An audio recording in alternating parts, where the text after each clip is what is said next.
Coach, do you know anything about press conferences and how to? This will be the first one. Yeah. So I can tell you one thing: I do not want to play Danielle in volleyball. There's some things that you do in scheduling that you don't want to get caught into that one. So thrilled to be here. What a wonderful place. It continues to annually add people to a list that says that you have been excellent. And congratulations, that's special. I promise you that I am honored. So, are they going to answer questions? Or? Nobody wants to ask you much. I can just go ramble if you do. But no, but share with us the feeling of being here where some of your players are going to be, and so many great LSU figures are already. Yeah.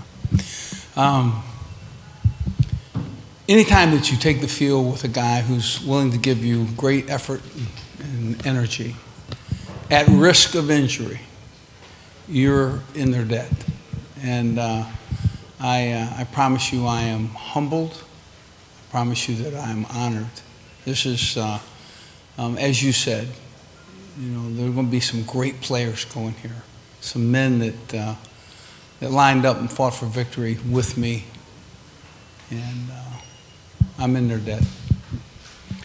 So, Coach, you had kind of a distinctive style. It was very player-centric. Your players loved playing for you. You were somebody who would make a bold statement and almost always back it up. I know Bo Schembechler was a great influence on you. Who, along with Bo, were some of the others? Bill McCartney was not only a great coach and somebody who had a great overview of his program, but he was Christian and mentored me spiritually as well. He was special. He had the great overview. Bo could grab you right by the throat and knew right where the sensitivity is and where he had to get you to play your best football. I'm very fortunate to be with those two men. I look back on things and somebody says, that's just like Bo would have said it. And I can only tell you that there's so many players that played for him that parent like he coached just naturally. It just happens. You respect the guy and in some way becomes a part of you. Last night was a very special night.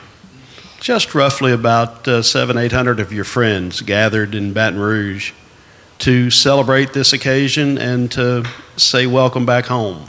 Talk about that event last night and how special that was for you and yours. Well, my wife is here, and she did all the work. And how I am, let me tell you about a game plan. Game plan has so many different facets in it, and you point here and you say, this has to be fixed, this has to be fixed, this has to be fixed, and that's the mode that I'm in. And then now I'm talking to my wife about this party, and I said, okay, so, we're hot dogs and hamburgers. She says we're going to serve, and I'm going, hot dogs and hamburgers? I mean, really, we made enough money, you could afford a decent meal. And I said, how about this guy? Did you get him on the phone? No, didn't. I don't know if he was reached, to be honest with you. And then I said, okay. And then I started calling people myself. Hey, listen, I just want you to know, did you receive the invitation, right? And of course, she told them all, don't tell them you're coming, right? So, nope, then sorry. And I'm going to be busy. So, but what happened is those men that I coached came there, and it touched me. And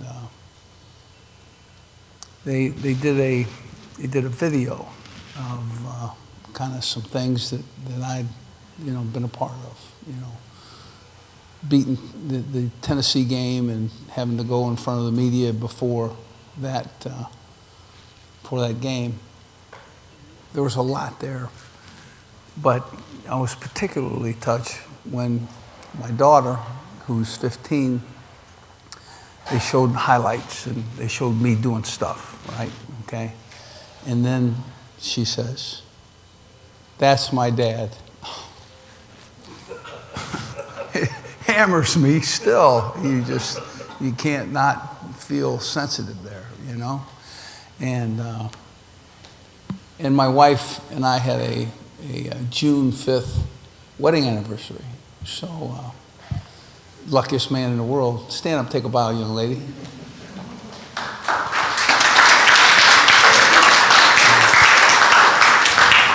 So, it was a great night, and old friends told lies, and I certainly, the calls that I made were never bad calls, and just some way they ended up negative. So, Questions for Coach Miles. You eating grass over there in Kansas? well, I want you to know I've never eaten the artificial turf ever. Okay, and I look back at all the places and I never tried that. So, but would occasionally have a piece stuck in my pocket for when I took the field. Okay, having not taken the field at Kansas, there's a big hill, kind of right beside my office, just in front of the stadium, and it's huge, green grass, just gorgeous. Yeah, and so I'm a little hungry at times, and I look over there, and I said, nah, I better not. And so, but what I'm going to eventually do is I'm going to get over there and taste that, and see if it's worthy to bring to the field with me, because I have had the finest grass in America in Tiger Stadium, by far.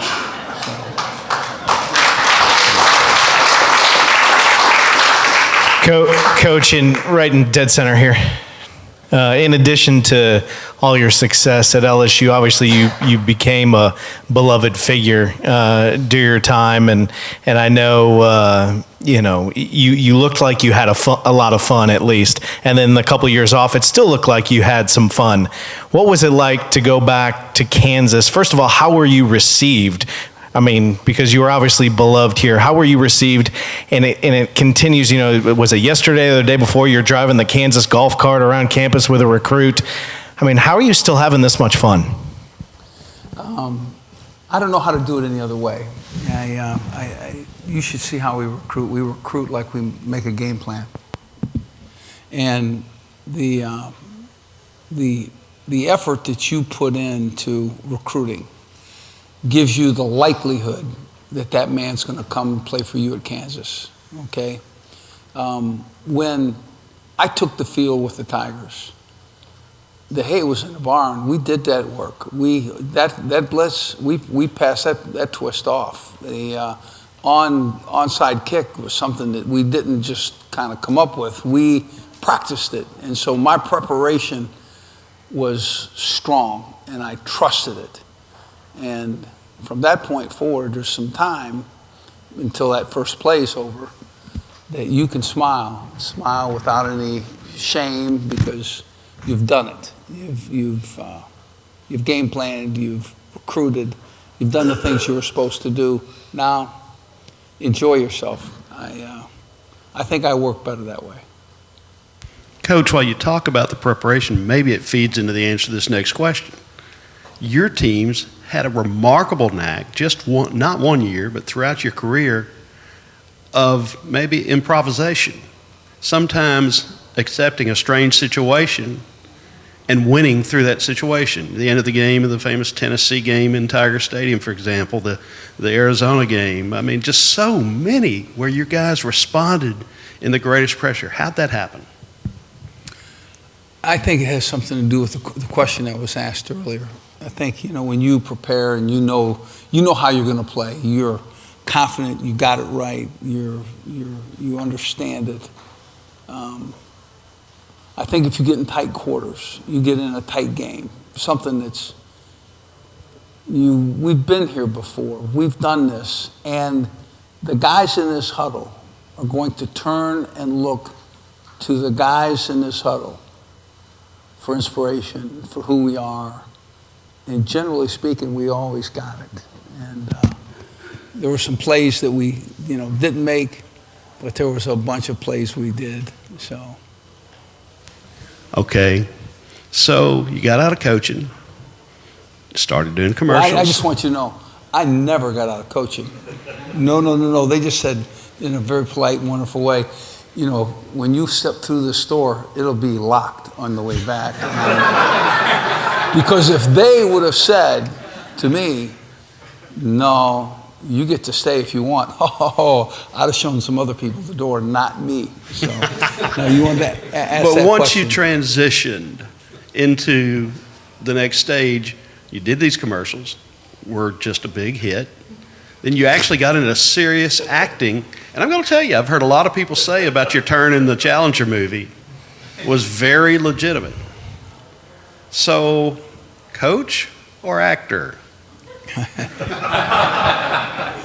Yeah, that's really pretty easy, okay? It's the same issue, though. Preparation. When you know you can hit the line, you know that this is something that you can do, you're confident. It's just the same issues. But I so enjoy taking a team to the field. There's Katrina hit, and I was so proud of how my team responded and how they said, no, we want to play. I said, hey, listen, guys, I do not have the moral right to insist that we take the field and play games.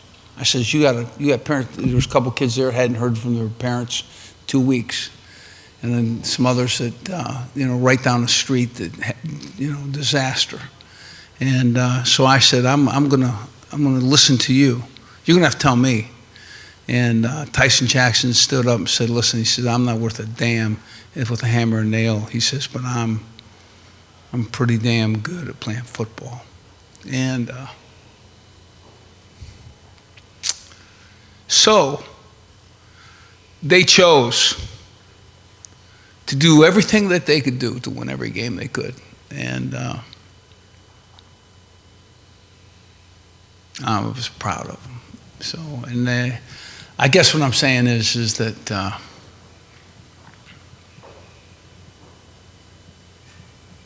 they turned to respond to the state because the state needed a victor. And yeah, I enjoyed it. I enjoyed their leadership. I enjoyed the men that I worked with. And I'd go back and do it again all over again. So, and that was again all over again, just in case you wondered. That was We'd like that too. good English, I'm sure. Distinctive for sure. Coach Les Miles, everybody. Thank you very much.